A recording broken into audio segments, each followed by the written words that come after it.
अस्सलामु अलैकुम, खुश आमदीद। आप देख रहे हैं आज की हदीस, जहां हम रोजाना नबी करीम की एक खूबसूरत हदीस सुनते हैं। आज हम बात करेंगे इस अमल की जो हमें अंधेरों से निकालकर रोशनी की तरफ ले जाता है, यानी इल्म का हुसूल। हदीस मुबारका अन अनस इब्न मालिक रज़ियल्लाहु अन्हु क़ाल क़ाल रसूलुल्लाह सल्लल्लाहु अलैहि वसल्लम तलबुल इल्म फरीदतुन अला कुल्ली मुस्लिम।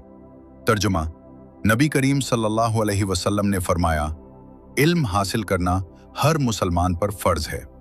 मुख्तसर वजाहत, इल्म सिर्फ डिग्री का नाम नहीं, बल्कि अपने रब को पहचानने और जिंदगी गुजारने का दुरुस्त तरीका सीखने का नाम है।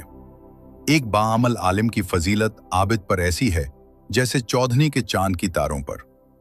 अल्लाह हमें इल्म नाफे हासिल करने की तौफीक अता फरमाए, आमीन। अगर आपको आज की हदीस पसंद आई हो तो वीडियो को लाइक करें, शेयर करें और आज की हदीस को सब्सक्राइब करें, ताकि रोजाना आप तक पहुंचे एक नई हदीस और एक नया सबक। मिलते हैं इंशाअल्लाह कल। जज़ाकुमुल्लाह खैरन।